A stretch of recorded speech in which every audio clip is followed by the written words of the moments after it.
Well, hello, guys, and welcome to another episode of Black Movie Reviewed, where today we are going to be talking about His House.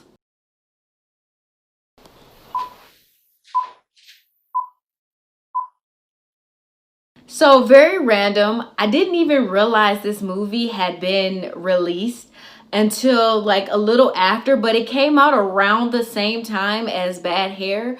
And because Bad Hair kept popping up on my timeline, it kept popping up in my Hulu, all of that, I was just like, okay, well, maybe that's the Halloween movie I needed to review. And then weeks later, His House pops up on my thing, and I'm like, why didn't I see this movie back then? Like, I should have been reviewing that, right? I actually went back and reviewed it. It is a Halloween themed movie, but still a good movie, even if you're watching it outside of Halloween. So today what I'm going to do is just kind of break down the story. I'm going to break down some of the themes, and then I am going to give my opinion on this movie. So if you want to hear about it, stick with me. There will be spoilers because there's no other way to tell this story. So please stick around and listen to His House. So first of all, I want to start off talking about the director, Remy Weeks.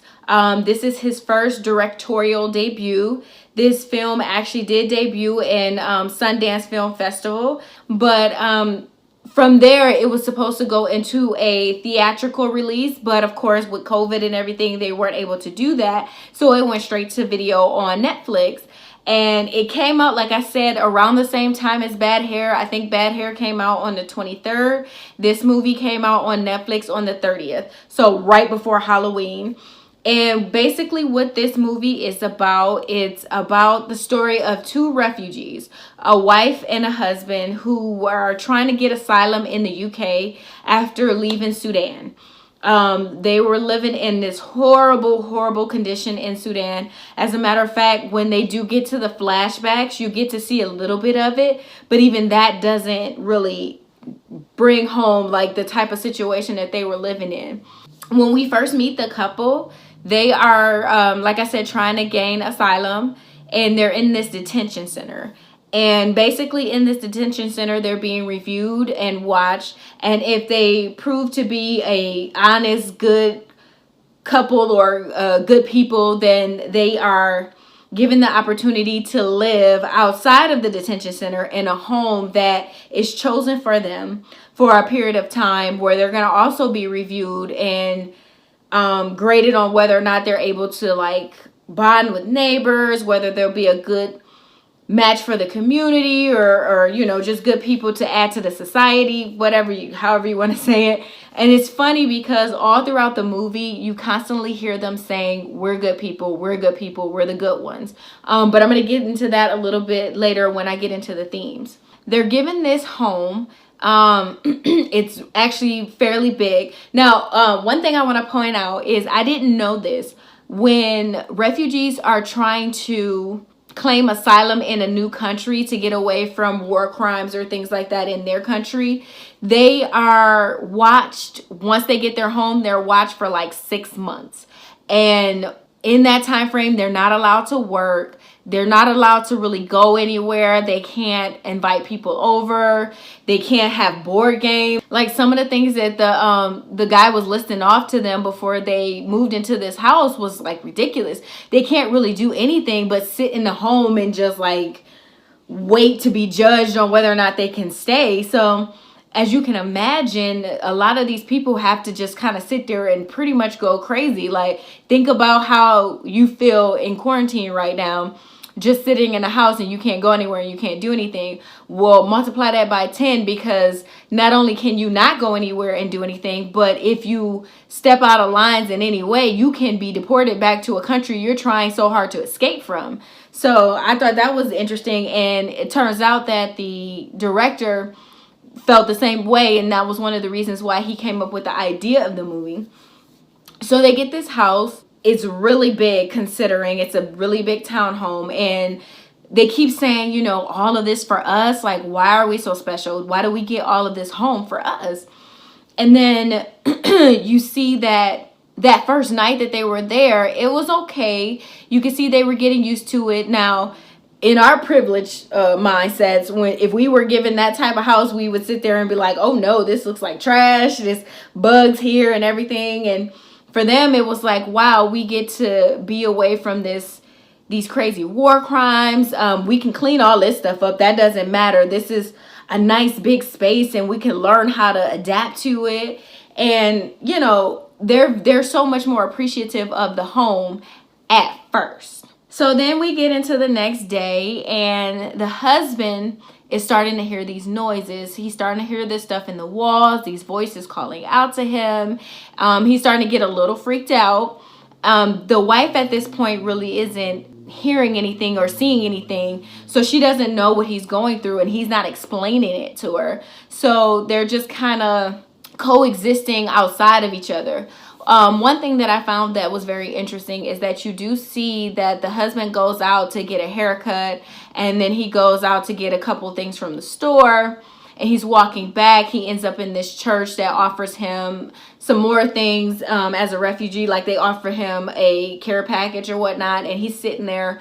They're watching a soccer game and, you know, cheering and doing what people do when they're watching soccer, and he tries to join in, and you can already see that he's more willing to assimilate than maybe his wife is. Like, at that point we don't see his wife trying to assimilate.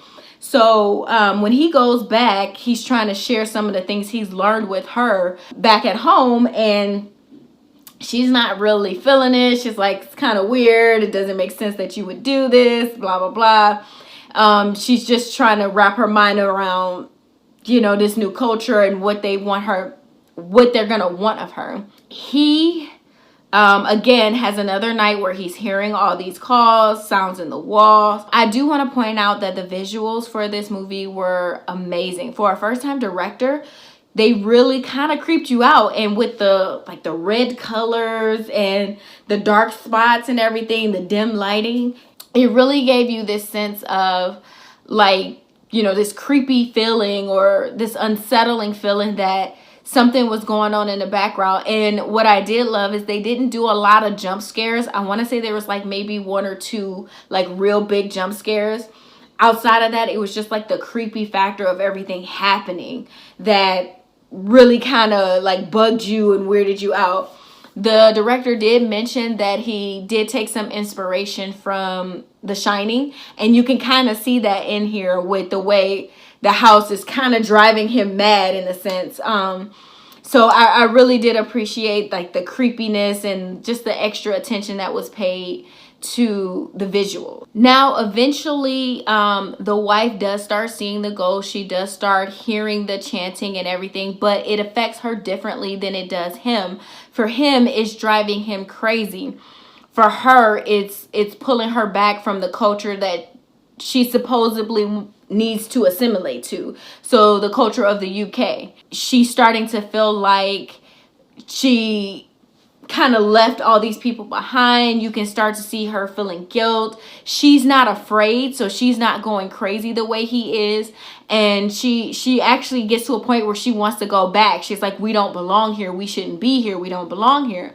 So on one hand, you have him. This is the name. Okay. You have Ball actually like trying to fight against the home and saying, no, this is where we belong. This is our house. This is my house. And you have her like, this is not where we're from. This is not where we belong. There's no reason why we get to be here and other people in Sudan don't. Like, what makes us so special? So you can see them actually starting to butt heads because they have different ideologies of what this spirit and this ghost is doing to them. One thing that they mentioned early on in the story is that they had a daughter, and the daughter was lost on the way to the UK. There was a situation on a boat where she did drown, and they keep showing him honestly having flashbacks about it. Like, you see her remembering the girl with looking at her dolls and holding on to her daughter's necklace and everything, but he keeps having nightmares about her. He keeps seeing her in the house. So it's kind of weird because you're like, well, why is it affecting him, but he doesn't want to go back, but it's not affecting her the same way? And she's like, no, we need to go back. We need to be back with all our people, you know, going through what they're going through, what makes us so special. So That's one thing we hear first early on, and then later on in the story we find out more information about that. But that, I think, has a big effect on why the both of them are dealing with this haunting and being in this new place. So as we keep going in the movie, of course things keep getting creepier and creepier. One thing that you do see is that he is trying so hard to assimilate that you actually see him, it looks like this store looks like the Gap, but the Gap in UK. And so he goes into this store and he sees this white family dressed up in these clothes. And so he buys those clothes for himself and his wife to emulate them, because that's how he feels like they're supposed to look to fit in. He also goes and he takes all the stuff that reminds them of Sudan and sets it on fire in the backyard to kind of erase that part of their lives completely. That's what he thought he was doing. So it keeps getting creepier. It's a witch that's actually haunting them. And we find out later that the witch is haunting them because of a guilt that they feel for something that they did. So once the wife, Raleigh, and I'm probably saying all their names wrong. I think her name is Rael. I want to say Rael. Once the wife, Rael, decides that the husband is going mad after he tries to lock them all into both of them into the home, she does break free, and then she walks out, and all of a sudden she's back in Sudan, and she's basically having a vision. And so in this vision, she's surrounded by all of these women, and she's asking them, she says, "Where's my daughter? Where's my daughter?" And they stop her and they're like, "You don't have a daughter. What daughter?"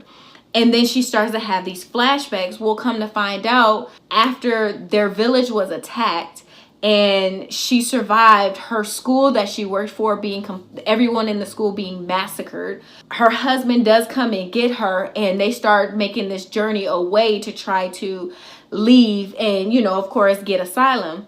It's just the two of them. They don't have a daughter at this point.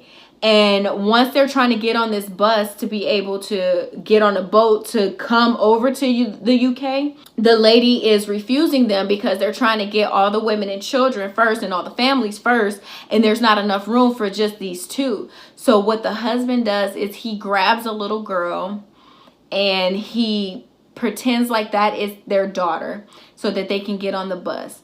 And they get on the bus with this little girl, and you can see her mother chasing the bus down screaming, and the little girl is screaming for her mother. And when I tell you, that is the most heartbreaking scene I've ever seen in my life.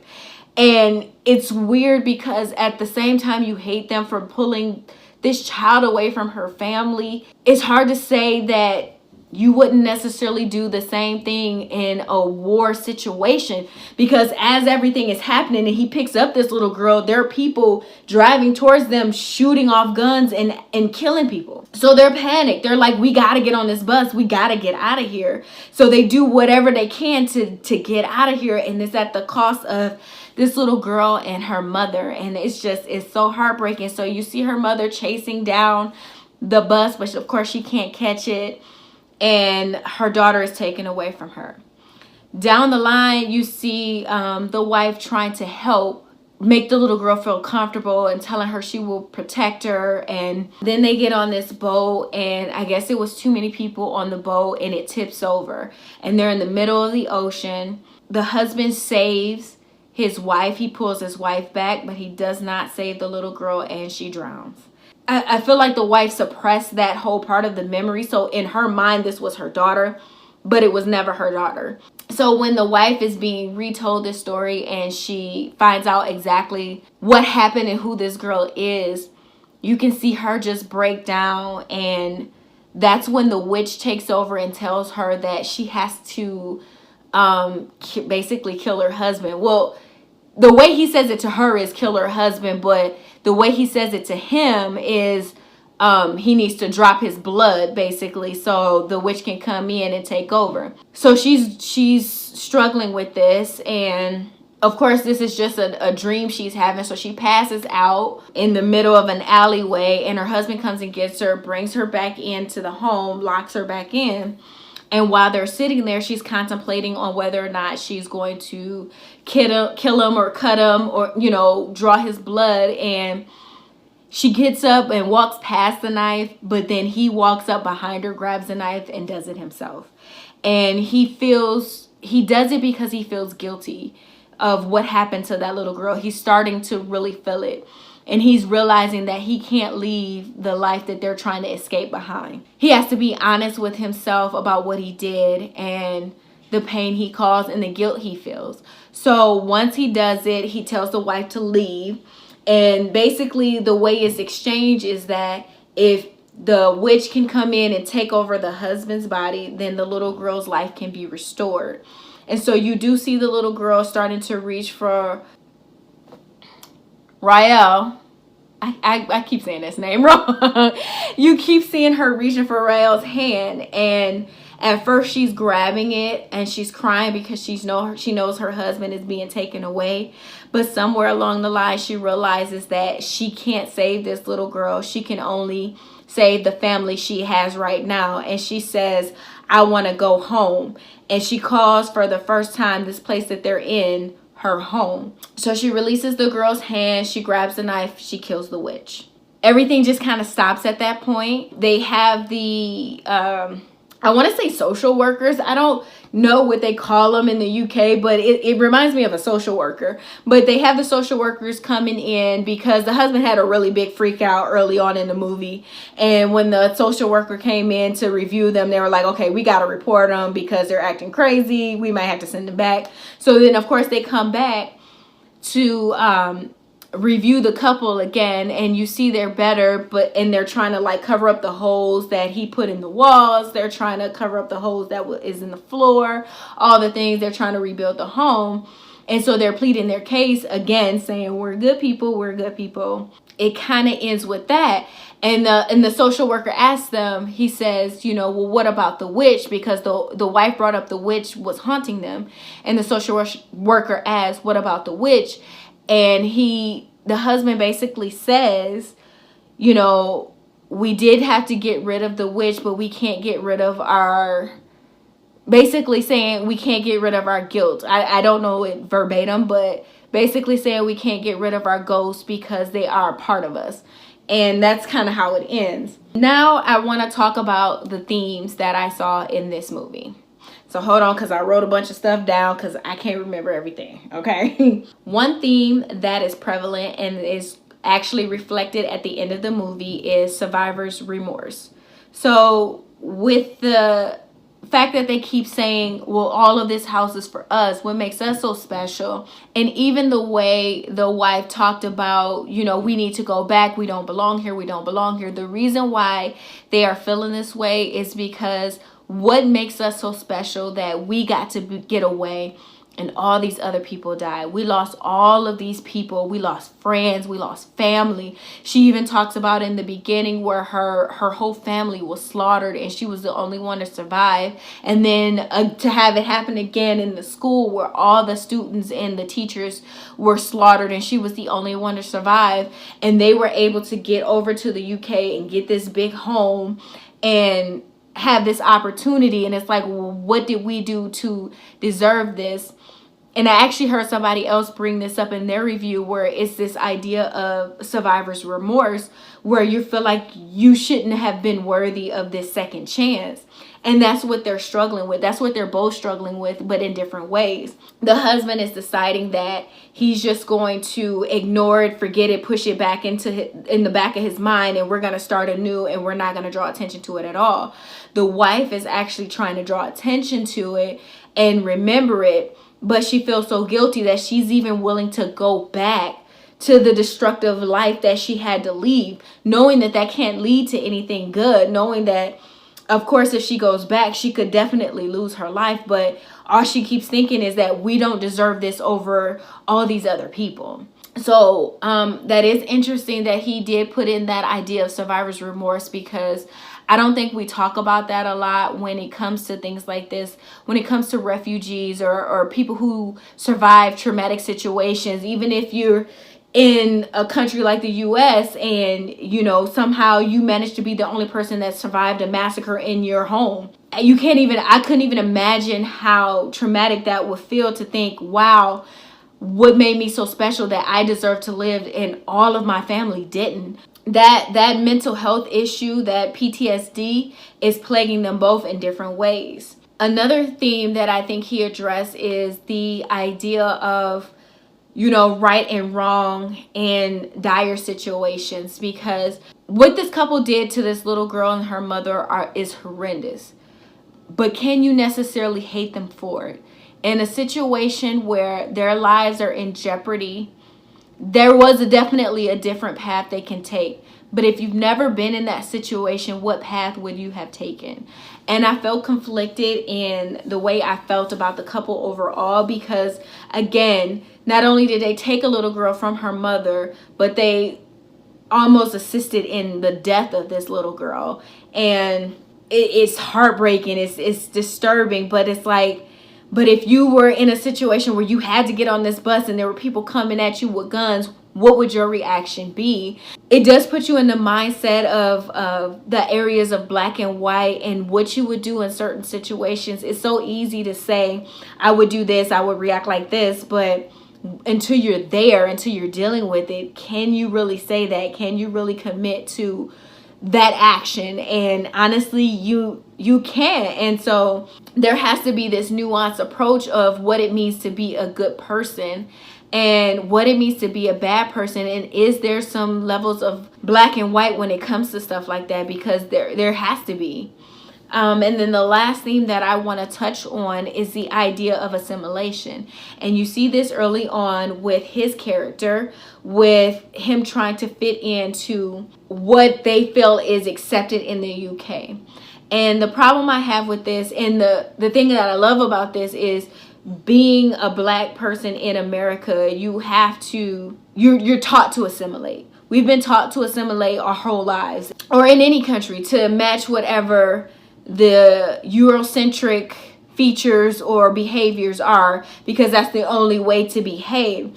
And I really love that the wife wasn't a bad person. She was still a very nice, caring person or whatnot, but she still wanted to do certain things that they were used to doing. Like they're usually eating with their hands. They would usually eat on the floor. And he was trying so hard to say, no, well, here they eat with forks and spoons and knives and they sit at a table. Now, I get with some things, especially when you're out in public, you might have to fit a certain narrative to some degree. But in your own home, you should be free to do what makes you happy, or what or what you feel comfortable with. And with him trying to change their clothes and trying to change their look and food and the way they ate, it was so reminiscent of a lot of the things they did in slavery, where they were saying, like, you're savages if you're not eating like this or talking like this. And then they called us 3/4 of a person because we didn't fit their ideas of what we should be. And it brings up that conversation. It's like, do we really need to be them to be good people or to fit in? And I don't think we do. I don't think that they had to not be African from Sudan in order to show that they were good people. To show that you're a good person, you do that by being a good person and taking care of the people around you and being loving and caring. And I feel like they could do that without looking like the picture on the wall of this store. So it begs the question, do we have to assimilate in order to be accepted in a culture that's not just like ours? And I definitely think no. And I'm hoping that somebody else can look at this movie and say, no, they shouldn't have to assimilate to our culture. They should be who they are. They can still be considered good people and still be able to live in whatever country that they want to. So that was just some of the themes that I noticed right off the bat. I'm pretty sure there's more. If you know of any more that I didn't really touch on, please leave them in the comments below. Lastly, what I want to do is just give my review for this movie. I thought this was a very powerful movie. I honestly wish I had saw this instead of Bad Hair and reported that for Halloween, because it was a better movie. And to be honest, I still feel like this was the better choice. Visually, story-wise, it was just the better choice of movie. So I will definitely give this movie an 8 out of 10. In my book, I'm really proud of the director, Remy Weeks, because like I said, this was his first directorial debut of a theatrical movie, and I really wish he would have had a chance to get it out in the movie theaters. But honestly, I think this ended up working out for him better, because I do think it scored in Netflix's top 10. So really think you should go check this movie out. Let me know what you think. Tell me if you see any additional themes that maybe I didn't touch on. That's all I have to say. Make sure to like, share, and subscribe, and come back for another video. Bye.